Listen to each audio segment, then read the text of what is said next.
Assalamualaikum warahmatullahi wabarakatuh. Jumpa lagi dengan channel Tiga Lelaki, channel inspirasi dan informasi.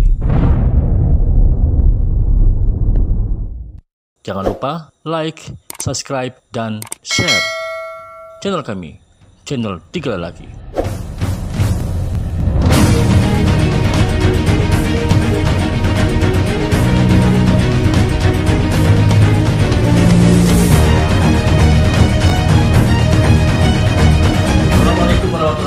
Sahabat Tiga Lelaki, di episode kali ini saya ngobrol dengan Pak Yos. Beliau saat ini beliau adalah Kepala Bapeda Litbang Kabupaten Bukit Timur dan sebentar lagi pensiun ya Pak. Minggu ini malah pensiun nih. Yang pasti sudah punya banyak inspirasi, punya banyak konsep tentang pembangunan Bukit Timur, dan mungkin dia punya kisah-kisah yang luar biasa yang bisa dibagikan untuk sahabat Tiga Lelaki. Ya, kita ngobrol dulu dengan beliau, Pak Yos. Ya. Pak Yos juga PNS di Oku Timur. Di Di Oku Indo. Di Oku Indo. Waktu itu pertama kali di mana, Pak? Di pertanian. Basic pertanian. Pertanian. Kalau S1-nya di Pertanian. satu pertanian. Iya. Di 11 Maret.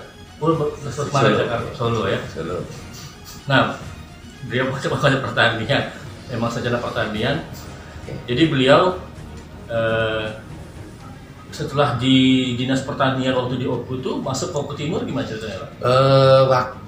Dari dinas pertanian kemudian masuk di Oku Timur, kami anukan diri. Tadinya adalah kami berkarir di pertanian ya kan. Kemudian tahun 2000 dengan 2021 otonomi, kami diminta di Bapeda di Indo.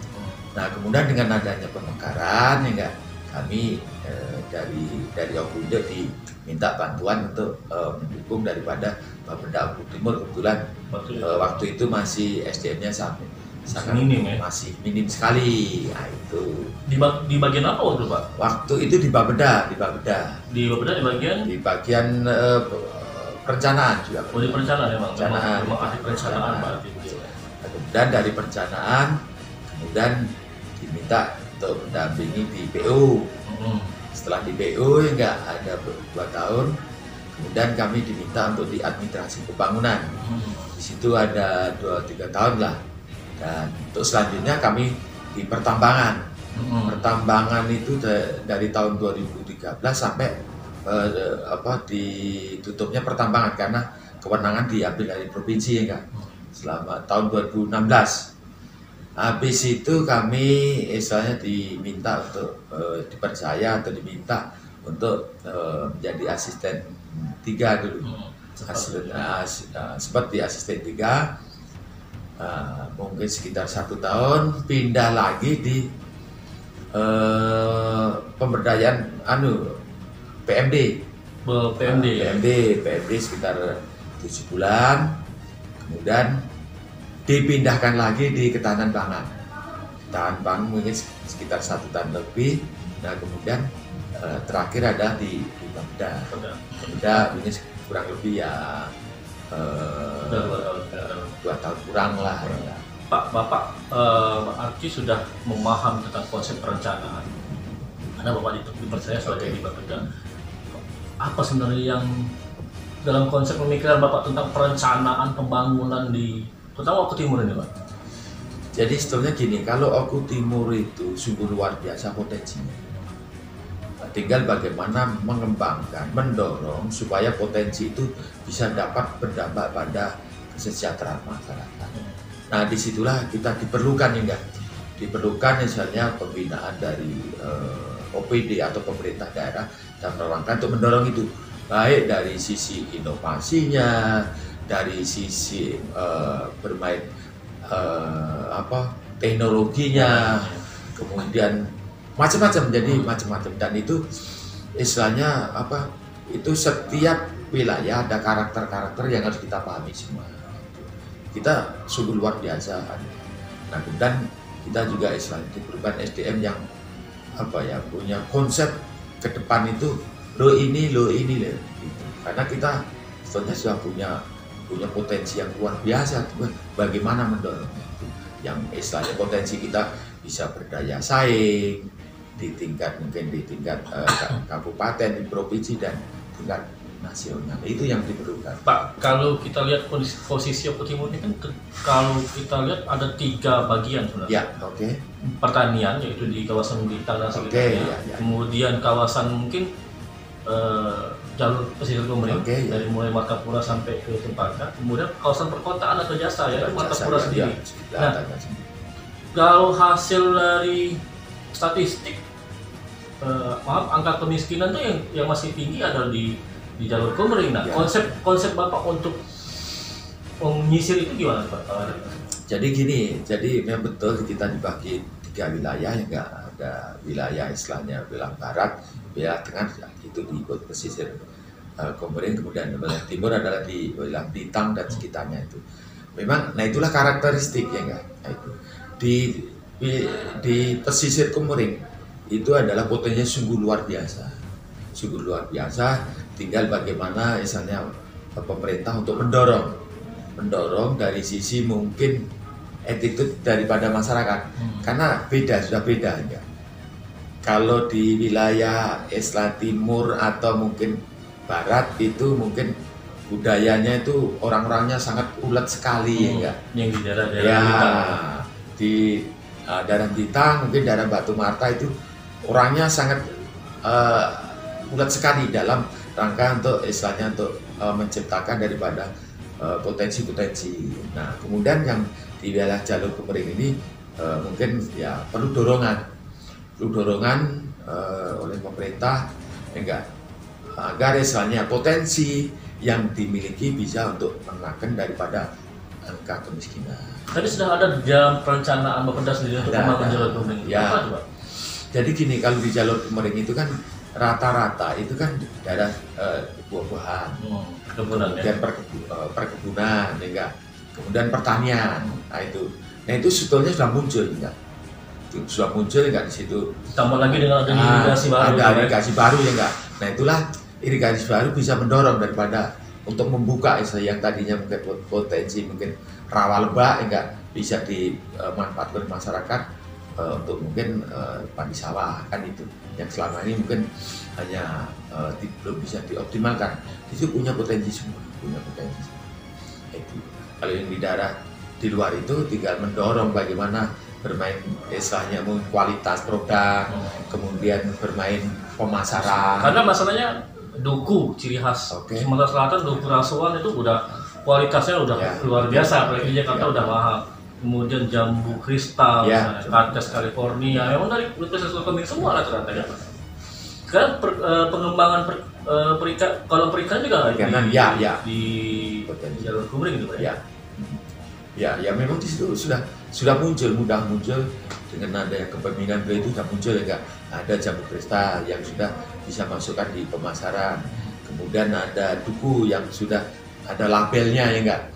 Kemudian sudah didorong untuk perikanan yang tadinya mungkin embung yang di situ sekarang pakai dengan sistem bioblok. Ini pemerintah hadir di situ untuk mendorong enggak. Tapi ya kita sebetulnya tidak kalah dengan kabupaten-kabupaten lain enggak.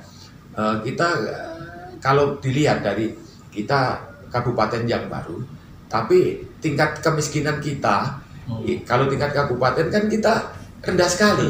Makmur ya. Kabupaten makmur. Kabupaten yang makmur, dan kalau kita dari 17 ya enggak, kita termasuk istilahnya nomor 2 setelah Pagaralan. Nah kemudian kalau dari tingkat pendidikan kita sungguh luar biasa enggak.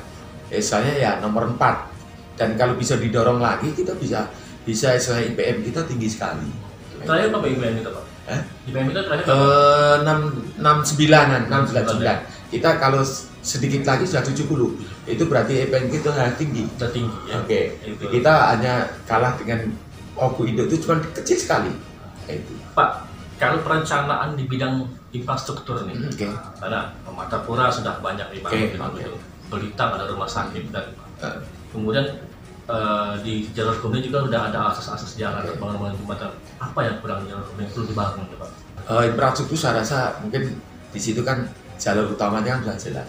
Kalau yang di kanan kiri kan sangatan sekali. Itu saya rasa sudah cukup lah. Cuma tinggal mendorong daripada istilahnya apa ya, potensi yang ada di sini, potensi alam yang cukup luar biasa. Kita juga mungkin punya rencana untuk buka akses jalan untuk yang ke Martapura lebih cepat, ke Belitang lebih cepat. Oke, jadi itu jalur itu kan ada jalan provinsi. Jalan provinsi yang kondisinya sudah cukup bagus, dibantu oleh Pak Gubernur, dan juga ada beberapa ruas yang dibantu oleh Pak Gubernur, ya enggak? Itu sudah luar biasa. Nah, yang tidak kalah pentingnya di situ ada potensi pasir. Potensi pasir dan itu yang mantap, potensi yang selama ini kita menjual kan masih berupa pasir.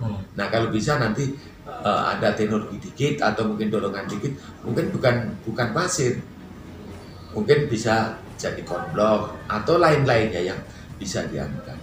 Itu punya potensi sekali, tapi selama ini hanya digarap orang-orang tertentu. Nah, itu. Jadi intinya adalah perlu investor untuk mengelola itu. Ya. Nah, di Bapeda Litbang juga kan bagaimana upaya dari Bapeda Litbang untuk menarik investor untuk berinvestasi di Oku Timur nih, Pak. Nah, apa upaya dari kita Bapeda sendiri?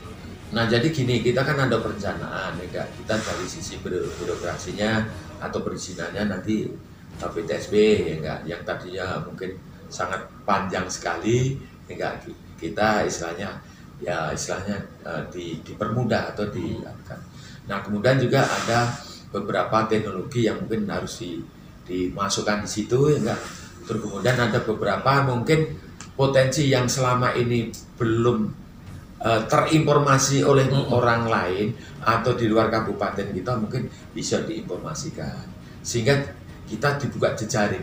Nah, itu karena banyak potensi tapi jejaring kita mungkin masih terbatas. Belum banyak potensi dan belum dipublikasikan keluar itu, Pak. Apalagi kalau kita ini jalan tol kan pasir, ya enggak? Iya. Karena kalau informasi dari salah satu investor dari Jepang waktu pembangunan irigasi itu bahwa pasir Oku Timur ini pasir komunitas pasir nomor 1 kan? Ya, itu.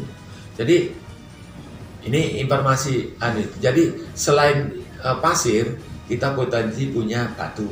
Batu itu sudah dites, itu masuk di jalan tol, itu sudah masuk. Kalau jalan tol masuk, pembangunan irigasi pemerintah.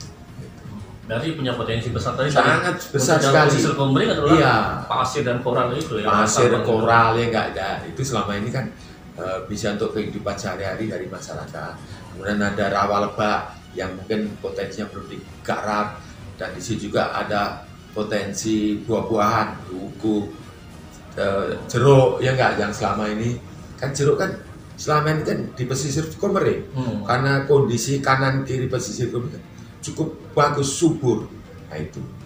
Nah, selama ini mungkin perlu permajaan daripada buah-buahan, ya kan, yang menjadi unggulan kita, duku, jeruk, jambu kristal. Nah, ini yang perlu dorongan dari pemerintah. Itu juga kita juga istilahnya perlu dukungan juga dari masyarakat. Pemerintah pusat juga ya. Pemerintah pusat juga. Iya, semuanya. Ya. Pak, kemarin pernah saya dengar bahwa Bapeda ini melakukan kerjasama rencana pembangunan dengan LIPI, Pak. Nah, apa hasil kerjasama dengan LIPI itu? Jadi kalau kita ini memang ada yang membidangi kerjasama ya. Kerjasama itu untuk istilahnya kita di dalam merencanakan kan perlu informasi secara ilmiah, ya kan. Maka diperlukan misalnya mungkin dari LIPI, dari UGM dan lain-lainnya kan, itu untuk apa ya, untuk mendorong istilahnya kualitas daripada perencanaan itu betul-betul bisa dirasakan oleh masyarakat. Nah, itu sehingga target-target yang menjadi target dari visi misi Pak Bupati, Wakil Bupati itu betul-betul istilahnya bisa tercapai dan terukur dan terarah. Nah, itu menjadi acuan kita. Iya.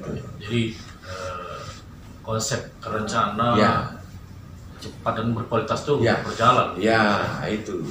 Tapi kan perlu dari tenaga ahli kan, itu tenaga ahli untuk memberi rekomendasi. Kalau SDM sendiri gimana, Pak, sebenarnya Indonesia? Nah, kalau dari melihat SDM dari pemerintah perlu perlu penataan ya, itu perlu dorongan ya. Nah, itu dorongan istilahnya apa, pola pikir. Nah, pola pikir ini yang sangat diperlukan ya. Karena kita ini dengan kondisi alam yang cukup bagus, tinggal bagaimana kita ngolahnya. Nah, ini diperlukan kita kreatif, inovatif itu. Jangan misalnya nunggu perintah, kan kalau nunggu perintah ya repot kan. Karena itu sudah jelas kan, jelas istilahnya kalau dalam sistem manajemen kepemerintahan itu sebetulnya sudah jelas. Ya enggak, oh saya tanggung jawab ini, oh mungkin tapi tanggung jawab ini, kasih tanggung jawab ini sebenarnya sudah jelas. Nah ini tapi perlu pemahaman dari seluruh OPD, seluruh lapisan daripada pejabat-pejabat. Ini yang perlu dibangun ya, dibangun sehingga kita kalau nanti manajemen kita cukup bagus, inovatif bagus dengan bermain teknologi, insya Allah mungkin banyak istilahnya apa insentif daerah dari pusat bisa masuk ke kita. Salah satunya yaitu inovasinya diukur, kemudian daya saingnya dari riset itu menjadi inovasi, menjadi PR kita. Itu PR ke depan enggak. Tapi dari sisi kami sudah memberikan gambaran ya enggak. Loh ini loh, kita kerja harus punya tahapan-tahapan, harus punya janji enggak. Dan janji itu memang betul-betulan.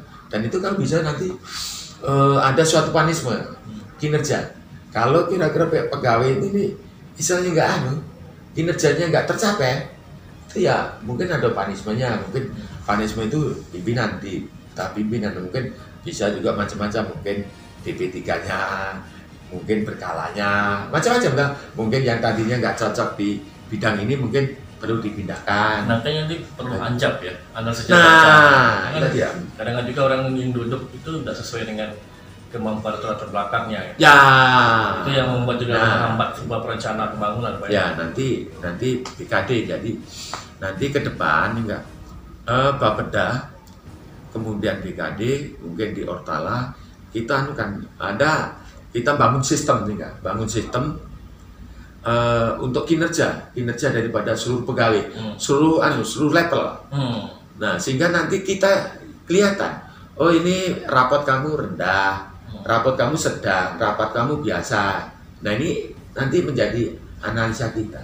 Pak, kalau moto hidup Bapak sendiri apa nih? Punya moto hidup? Moto hidup ya, kalau moto hidup kita adalah kalau bisa kita berbuat yang terbaik untuk masyarakat, ya enggak. Nah itu aja kan. Itu aja. Dan kita kerja ikhlas, lillahi ta'ala, enggak. Semuanya sudah diatur ya enggak ada misalnya apa kerjaan. Yang penting kita kerja sesuai kita. Kerja ikhlas dan kita kalau bisa berupaya sekecil apapun berdampak pada kehidupan masyarakat, terutama adalah Oku Timur. Oke, sahabat tinggal lagi tadi ngobrol dengan Pak Yos nih, Pak Bapeda di Bank Oku Timur. Kita lagi ngomong pensiun dan ini adalah bagaimana caranya dia bermanfaat untuk orang lain ya. Saksikan terus channel tinggal lagi di channel YouTube kita untuk informasi dan inspirasi dari Bapak yang ada di Oku Timur dan Kota Selatan. Terima kasih.